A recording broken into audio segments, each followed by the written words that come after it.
Welcome back to the new section. In this section, we will get started with using NxtStudio. In the first part of this section, we will look how to create new projects, what are the different types of projects available, and quickly see how we can get some help.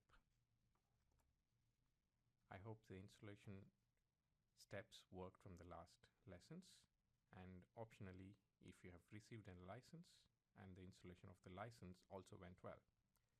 Now let's open up NxtStudio.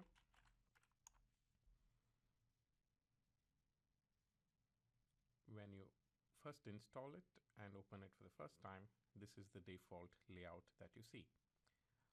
All the panels here that you see are customizable. That means you can open them on demand, or you can pin them, unpin them, move them around, for example, like this, and again dock them like this, or going back to the default layout. Now, of course, individual users have their own preferences, how their editor should look like, where the different panels should be.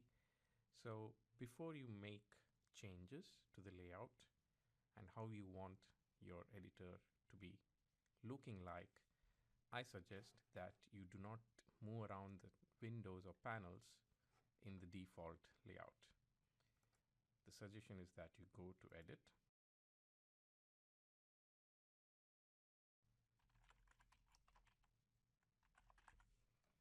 say Add Layout, and then say OK. And then we switch to that. And then we make the changes how we want, for example. And I will show you why, because there is no save option, because when you make these changes, it is automatically saved under that layout. Now, if you want to go back to the default layout, you can always go back. So in case you started off making your window changes right in this, you would have changed the default layout. So if you're making any changes, please create your own layout and then make changes there so that you can always go back to this default layout when you need it. Okay, and switch to custom layout. I prefer the default layout, but occasionally I might move around windows a little bit and I don't want to mess with my default layout. I am going to do just that. Okay. Maybe I call it something else.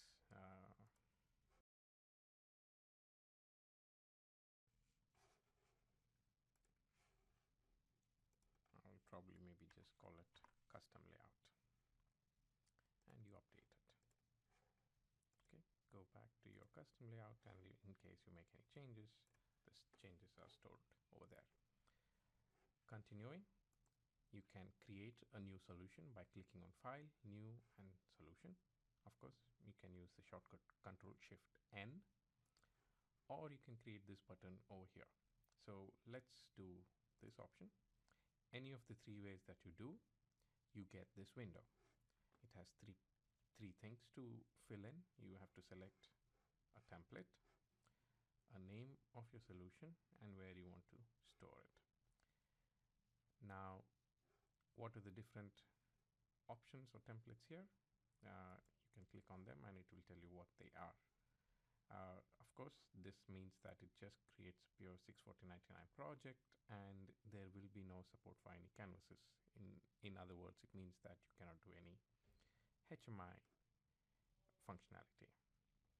This one is all-in-one. It will support everything. This one is just a HMI and a 640.99 project, and this one is all of this minus 611.31. Okay. For this tutorial, we will choose this option. Now, if you need more information about creating new solutions, you can always click on Help here, and the help will come up, and you can read about more options here. Okay, let's go ahead and do that. You can say call it first project, and by default this is stored in this location. Of course you can change it by going to tools, options, and changing the default location. How do I do that? You can go to tools, options, general, projects and solutions, and change the default location here, so that every time you create, it will default to this location to save. And you're most welcome to change the directory every time you create a new solution. Okay, I'm going to leave the default as is because that's where I want my projects to be. So let's go ahead and create our first solution. Okay. And it will create the solution and ask you to enter some details. Now, some defaults are already filled in. You can change them if you want, for example, or you can change them later too. Okay, I will show you how. There are 5 things that this wizard is going to ask for you: company address, author, web page, canvas type, and canvas logo. These two, that is number 4 and 5, they are showing up because you selected a HMI and a 64099 solution. If you had selected only 64099 solution, then you would only see these 3 types. Okay. You can also add more options. And again, I will show you how to change this if you want to change this later. Okay, you have web page, you have canvas type and canvas logo. So we finished this. And well, now you created, you left the defaults, and after some time you want to actually put all the details in. You can click on the solution name, you can say options, and then general, and you can change the details here. Again, you can see, if you're wondering, hey, why am I able to see only 3 options? There were 5 in the original wizard. Well, the canvas related options are under canvases, and that can be changed by clicking on canvases and creating a new resolution. Now there is no way to edit the existing canvas, so you have to delete the existing canvas and create a new one.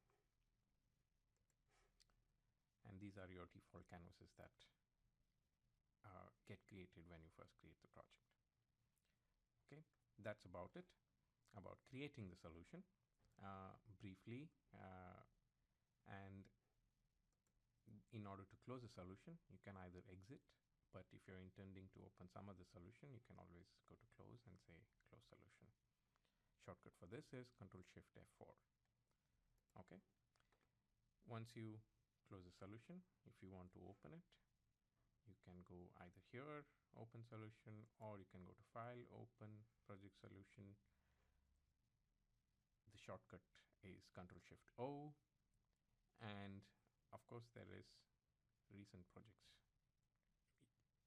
Here you can open your existing recently opened solutions. Okay, for example, like that. Okay, before we conclude this lesson, let's quickly see what's happening here.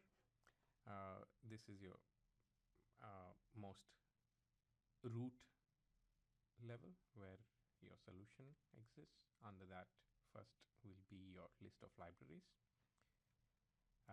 These libraries are nothing but standard libraries, just like standard libraries in any other programming language. When you installed it, some standard libraries got installed automatically.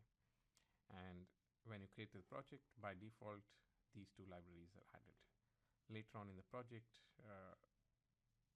in this tutorial, you will see how to add more libraries to this and use those libraries.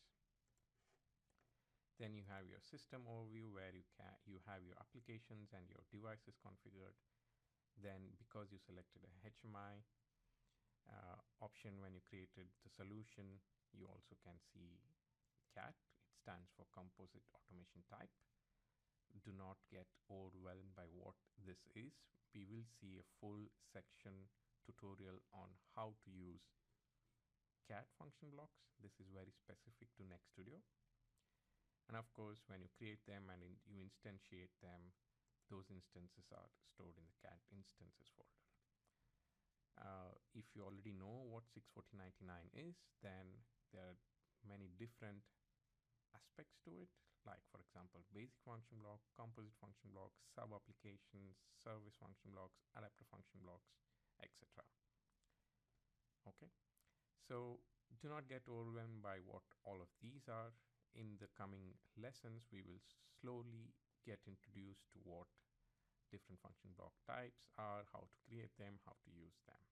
Okay, let's end this lesson here and continue further. Before I end, I'm just going to close the solution